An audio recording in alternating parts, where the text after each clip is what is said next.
बिहार में जिस तरीके से गैंगस्टर बड़े बड़े माफिया पनपते हैं, कभी सामना हुआ? इनसे बड़े हुआ है। बिहार में तो टुच्चा घूमते, मैं बताता हूँ आपको। यहाँ पे तमंचे वाले घूमते हैं, रॉकेट लॉन्चर वाले घूमते हैं। वहाँ सीधा बॉम्ब लगता है, सीधा ग्रेनेड मार देंगे आपको, सीधा आईडी से उड़ा देंगे। यहाँ आप 10-15 गाड़ी ले लीजिए, बंदूक लेके दिखा लीजिए और बड़ा सा एकदम डरावना सा रूप बना लीजिए, लोग अरे क्या भैया के भौकाल बा। उनको लगता है कि वो सब खरीद चुके हैं, क्योंकि उन्होंने उनके वो जो गलत पैसे का पावर का जो नशा चढ़ जाता है, उनको लगता है कि वी कैन अटैक, और अटैक करके हम निकल भी सकते हैं। तो कभी कभी क्या होता है, हम जैसे कुछ सरफिरे सामने पड़ जाते हैं, तब ये प्रॉब्लम हो जाता है उनको। नमस्कार, आप लाइव स्ट्रीम्स देख रहे हैं, मैं हूं आपके साथ रोहित वर्मा।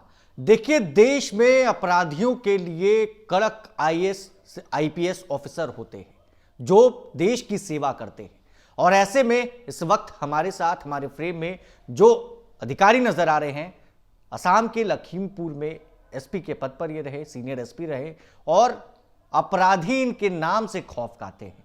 क्यों खौफ खाते हैं वो हम आपको खुद नहीं बताएंगे, हम इन्हीं से जानेंगे। और सबसे पहले तो सर, आपका बहुत बहुत स्वागत है। हमारे साथ आनंद मिश्रा जी मौजूद हैं। लखीमपुर में आपने सर्विस दिया, अपराधी आपके नाम से खौफ खाते हैं। आखिर ऐसा क्या है कि अपराधी जो है वो दूर भागना चाहते हैं आपसे? राइट रोहित जी, ऐसा कुछ नहीं है। अपराधी देखिए क्या होता है कि जो भी पुलिस वाला होता है, जो भी सर्विसेज के होते हैं, वो धर्म के लिए खड़े होते हैं। तो हर अधर्मी भागेगा धर्म से, तो ये एक नेचुरल ट्रेट है। बस ये है कि जो धर्म के लिए खड़ा हो, सच में धर्म से खड़ा हो। हाँ, तो उस तरह से अपनी क्लैरिटी लेके खड़ा हो, अपना दृढ़ता लेके खड़ा हो। तो आई बिलीव वही रहा है, एक अच्छा टीम रहा है। और लखीमपुर तो मेरा 5वां जिला था एज SP। हाँ, तो उसके पहले के बाकी जो जिलों में, और उसके पहले भी ASP शिप, और उसके पहले जो जिसका होता है ना, एक कहते हैं image travels faster than you.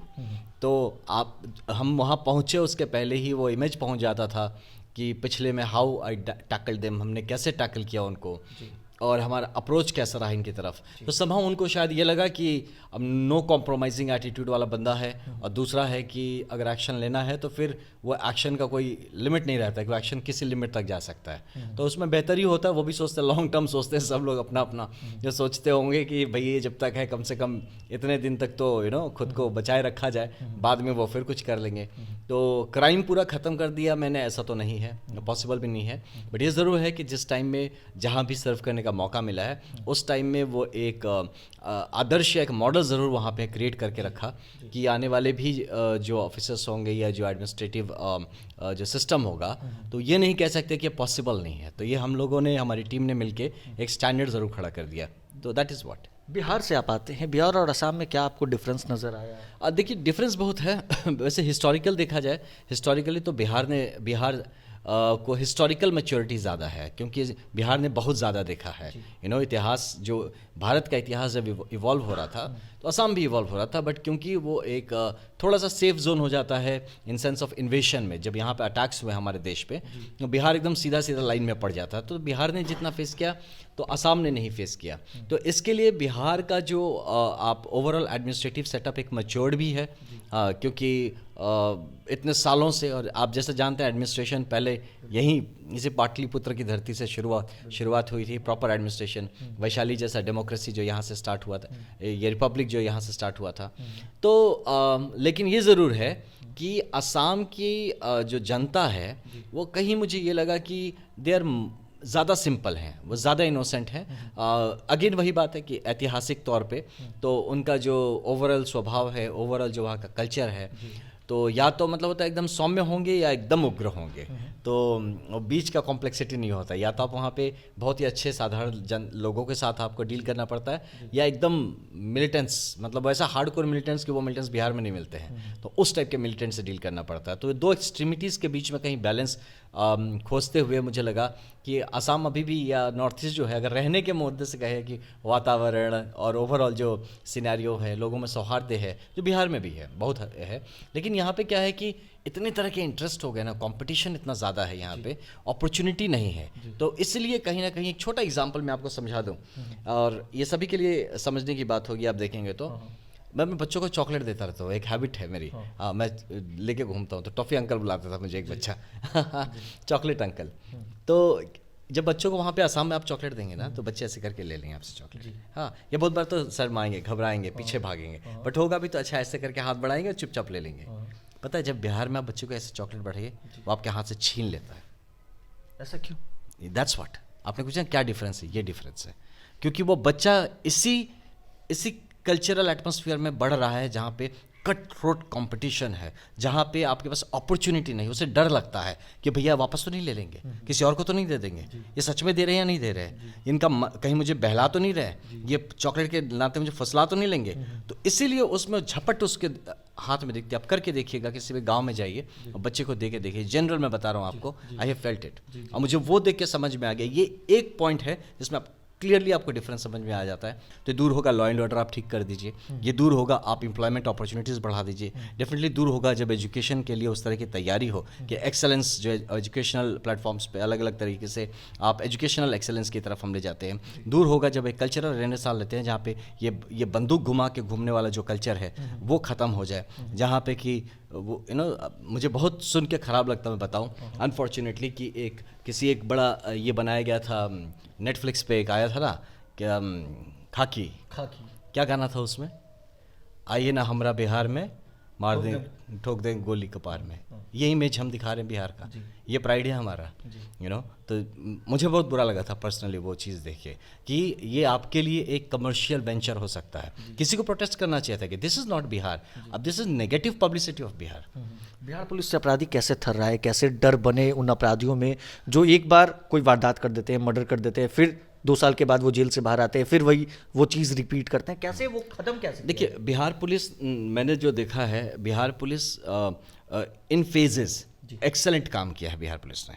यहाँ जो नक्सलिज्म खत्म हुआ बिहार पुलिस ने खत्म किया है, तो आई विल नॉट से कि बिहार पुलिस में काबिलियत नहीं है, कंसिस्टेंसी ज़रूर कम हो सकती है कि कंसिस्टेंट नहीं है, थोड़े फ्लैश में काम किया फिर धीरा छोड़ दिया, फिर जब बढ़ गया पूरा प्रॉब्लम फिर थोड़ा सा किया फिर छोड़ दिया। तो एक कंसिस्टेंट एफर्ट करना पड़ेगा। रूल ऑफ लॉ जो है उसको बहुत स्ट्रॉन्ग हैंड से उसको आप इन्फोर्स करना पड़ेगा। और एक बहुत मेजर प्रॉब्लम है करप्शन, है ना, वो जो खुचरा करप्शन स्पेशली।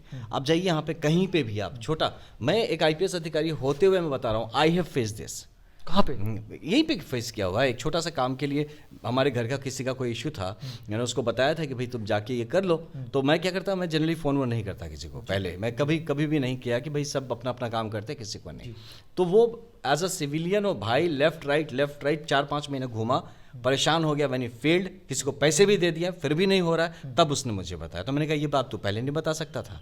हाँ, बोलता नहीं, मैं सोचा कि आप डांटेंगे, मैं पहले कर लेता हूँ खुद ही। जब अब पता चल गया कि ये कोई सुनवाई नहीं है इस राज्य में, तब उसने बताया, फिर रिक्वेस्ट किया, उसके बाद भी 3-4 राउंड में हुआ काम लास्ट में। बट ये देख के मुझे समझ में आया कि साधारण जनता की क्या अवस्था है यहाँ। लेकिन जीरो टॉलरेंस की बात होती है ना बिहार में? बात होती है ना, बात होती है। धरातल पर कुछ नहीं है। असम में तो आपने अपराधियों के मन में खौफ ला दिया, एनकाउंटर्स भी आपने किए, कितने एनकाउंटर्स अभी तक? नहीं, let's not get on the counts, है ना, बट ये ज़रूर है कि जितनी बार मेरे सामने अधर्म पड़ा है तो मैं कभी भी चूका नहीं हूँ कि when ever it has been कि एक हमें कुछ करना है तो फिर उसमें ये सोचना नहीं है कि यार करें या ना करें, करेंगे तो क्या होगा, रिपरकशन क्या होगा, मेरी कुर्सी तो नहीं चली जाएगी, है ना, मुझ पर कुछ गाज तो नहीं गिर जाएगा। सोच के नहीं काम करना होता है, आपको लॉफुली काम करना होता है। मैंने वो किया है, लॉफुली काम किया है, और उसमें किसी तरह की सोच के नहीं कि इसका रिपरकशन। जब प्योर श्योर हो लिया मैं कि ये एक प्रॉब्लम है, देयर इज एन इशू, और मैं श्योर हो लिया अपनी टीम के साथ कि इसका निवारण कैसे होगा, तो फिर जब आपका प्रॉब्लम क्लियर है, जब आपका प्लान क्लियर है, तो एग्जीक्यूशन में कभी भी हाथ थर्राने नहीं चाहिए। बिहार में भी अब अपराधियों की एनकाउंटर की शुरुआत होनी चाहिए, क्योंकि जिस तरीके से लगातार पनप रहा है। नहीं, इट्स नॉट व्हाट इनकाउंटर। देखिए इनकाउंटर कब होता है मैं बता रहा हूँ। हाँ, इनकाउंटर कब होगा, जब आप चैलेंज करेंगे, जब आप पुलिस को चैलेंज करेंगे। मेरे इनकाउंटर्स कैसे हुआ है कि जब हमने कहा रुक जाओ, हम आपको आराम से, कानून आपको कहता है आप कानून के हिसाब से आइए, चलिए और आप ट्रायल फेस करिए, कोर्ट है। Encounter is not the culture, encounter culture कहीं नहीं होना चाहिए, मैं बिल्कुल सपोर्ट नहीं करता इनकाउंटर को। लेकिन अगर वो आप पे उल्टा वार करेगा, प्रॉब्लम कहाँ होता है पता हूँ मैं, कि जैसे एक एग्जांपल बताता हूँ कि ड्रग्स के खिलाफ मैंने हमारी टीम ने बहुत अच्छा काम किया। सो ऑलमोस्ट खत्म कर दिया था ड्रग्स एक जिले में जहाँ पे थे हम। वो कैसे हुआ पता है कि पहले क्या था, जो ड्रग्स व्यापारी है वो भी काम कर रहा है, पुलिस भी को भी कोई फर्क नहीं पड़ता, यार करो तुम, हमें कोई ऐसा बड़ा लॉ एंड ऑर्डर प्रॉब्लम तो हो नहीं रहा है, कोई ऐसा कुछ दिख नहीं रहा है, वो घरों में प्रॉब्लम जा रहा है, होने दो, आप भी खुश हम भी खुश, उसमें मिल बांट के भी कुछ चलता होगा तो मैं नहीं जानता, बट हो सकता है कुछ चल रहा था, दोनों खुश थे। द मोमेंट हमने उसको एक अपोजिशन फेस कराया कि ओए क्या चल रहा है, तो पहले सोचो भाई ये कौन है, ये क्यों मना क्यों कर रहा है, ये तो नॉर्मल था यार, ये अपोजिशन क्यों आ रहा है। तो क्या करेगा, आपको समझाएगा कि भाई साहब ठीक से रहिए, जब नहीं होगा तो आपको पैसे देने की कोशिश करेगा, खरीदने की कोशिश करेगा, जैसे ठीक है ये ले ये चुप रहे, है ना, ये भी कर नहीं होगा तो आपके अगेंस्ट षड्यंत्र भी करना शुरू कर देगा कि आपको किस तरह से गिराया जाए, आपको किस तरह से रोका जाए। और उसके बाद जब उसको सब समझ में आ जाता है कि हम नहीं कर पा रहे, वो आप पे अटैक करना शुरू करता है। और जब अटैक शुरू होता है कब होता है, जब आप रेजिस्टेंस फेस करते हैं, तो वो पूरी तरह से वैसा एकदम विरल हो जाता है कि यार ऐसा कैसा है। तो और उनको लगता है कि वो सब खरीद चुके हैं, क्योंकि उनके वो जो गलत पैसे का पावर का एक जो नशा चढ़ जाता है, उनको लगता है कि वी कैन अटैक, और अटैक करके हम निकल भी सकते हैं। तो कभी कभी क्या होता है, हम जैसे कुछ सरफिरे सामने पड़ जाते हैं, तब ये प्रॉब्लम हो जाता है उनको, तब उनको समझ में आता है कि गलत जगह। तो ऐसे सरफिरों की ज़रूरत है जो कानून के लिए करे काम और जनहित और जन सेवार्थ भाव से काम करे। मानते हैं इस बात को कि बिहार में भी ऐसे सिरफिरे और ऐसे आईपीएस ऑफिसर की जरूरत? देखिए, ये सिरफिरे मैं आपको समझाने के लिए कहा, ये सिरफिरे नहीं है, हम ही नॉर्मल हैं। जो नहीं कर वो अब नॉर्मल है, क्योंकि हमारा काम ये है। वर्दी क्यों पहनते हैं आप, तो आप तो आराम से शर्ट पैंट पहन के घूमिए। आपको किसने कहा था बंदूक क्यों दिया गया है? बंदूक किस लिए किया गया? वो तो पीठ खुजाने के लिए चीज़ है नहीं, है ना। आपको इतने सारे कानून की ताकत क्यों दिया गया है, इतना फोर्स क्यों दिया गया है? ये सब कब यूज़ करेंगे? ये सब दिखाने के लिए है क्या?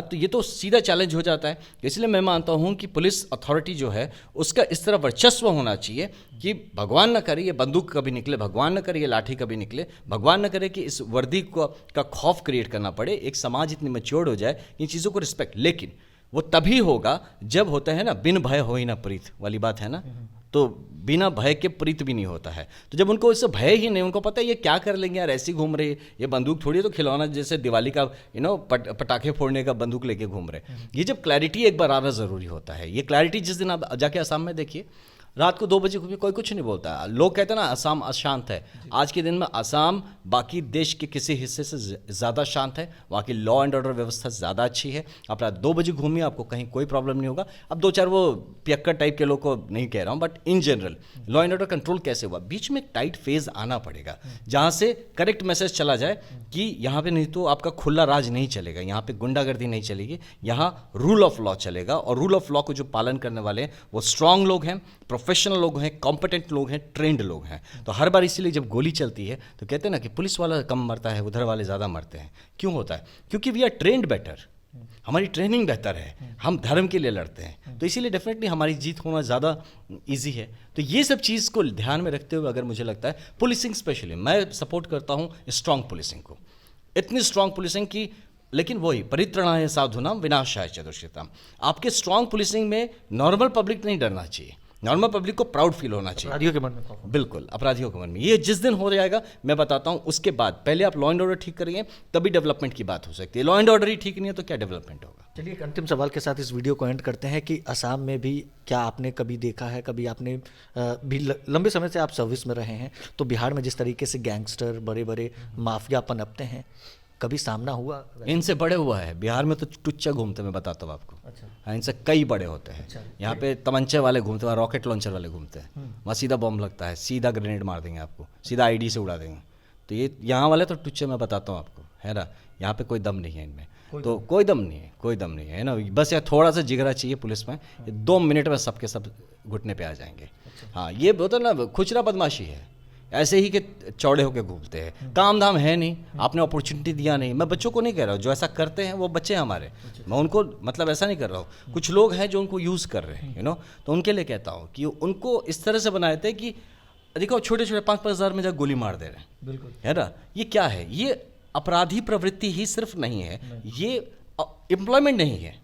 एक छोटी छोटी चीज़ के लिए उनको ये जो गलत कल्चर शुरू कर दिया गया यहाँ पे ना, ये भौकाल का कल्चर, ये गंदा कल्चर है। मैं बताता हूँ, ये हमारी सांस्कृतिक इमेच्योरिटी है, यह हमारे पतन का कल्चर है कि जहाँ पे आप भौकाल को बेहतर और अच्छा समझते हैं। ये कोई भी जो समृद्ध अच्छा मैच्योर सोसाइटी होता है वो भौकाल नहीं करता, वो समृद्धि, शांति, पीस, कुछ डेवलपमेंटल काम, क्रिएटिव काम, उन सब चीज़ों में काम करता है। यहाँ आप 10-15 गाड़ी ले लीजिए, बंदूक लेके दिखा लीजिए और बड़ा सा एकदम डरावना सा रूप बना लीजिए, लोग अरे क्या भैया के भौकाल बा। ये बता रहा हूँ, ऐसा समाज, हम जो भी समाज के गार्जियन हैं उनको ज़रूरत है पहले खुद सुधरना है, पहले खुद ठीक होना है, और इन सब चीज़ बच्चों को बताना है कि बेटा इसमें ज़िंदगी नहीं है। ये आप अपने पर्सनल लाइफ में स्ट्रेस क्रिएट कर रहे हैं, परिवार में स्ट्रेस क्रिएट कर रहे हैं, अपने आसपास स्ट्रेस क्रिएट कर रहे हैं। ऐसा क्या स्वरूप है जिसको देख के 2 लोग डर जाए? वो स्वरूप कैसे अच्छा? वो तो शैतान का स्वरूप है, भगवान का स्वरूप देख के कोई डरता नहीं। अब भौकाल भगवान नहीं करते, भगवान कभी भौकाल करते कभी नहीं देखते, सारे शैतान भौकाल करते। आप देख लीजिए उठा के माइथोलॉजी, है ना। भगवान अकेले हमेशा नारायण और नारायणी सेना दो अलग चीज़ है। वो देखने में नारायणी सेना जो लगती है, लेकिन अनफॉर्चुनेटली आप मिला के देख लीजिए, नारायण का सिंगल सिंपल रूप है ना, वो भौकाली रूप नहीं होता कभी भी। तो ये चीज़ हमको समझने की समझाने की ज़रूरत है हमारे समाज में। और ये एक जब सोशल रहने से आएगा, जब हमारा यूथ समझेगा कि आपको यूज़ किया जा रहा है, एक्सप्लॉइट किया जा रहा है, आप किसी के पीछे पीछे घूम रहे हैं खाली, वो बंदा आपके लिए तो बात ही नहीं करता, वो आपकी सोचता नहीं कि यार बच्चा मेरे साथ पीछे घूम रहा है, मेरे साथ इतने दिन से, इसका होगा क्या, करना क्या उसको, कभी उस पर चर्चा हुई हो तो आप देख लीजिए।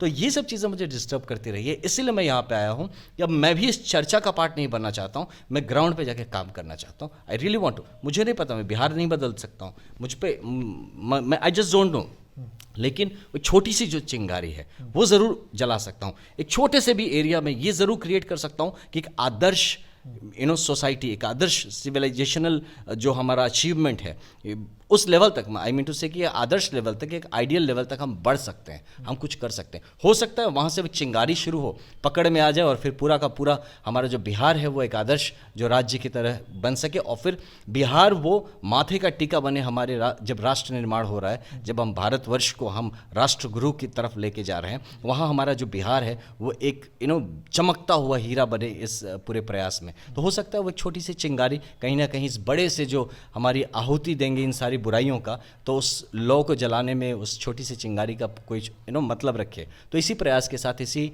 मानसिकता के साथ मैं हूँ यहाँ पे। चलिए, तो बिहार में चिंगारी जगाने के लिए आईपीएस आनंद मिश्रा बिहार आ चुके हैं, और किस तरीके से पनपते हुए अपराध को बिहार पुलिस कम करे, क्या कुछ इन्होंने कहा है आपने सुना है। हमारे चैनल को सब्सक्राइब कर ले, साथ ही साथ हमारे फेसबुक पेज को फॉलो करना, वीडियो को लाइक शेयर करना बिल्कुल भी ना भूलें। धन्यवाद।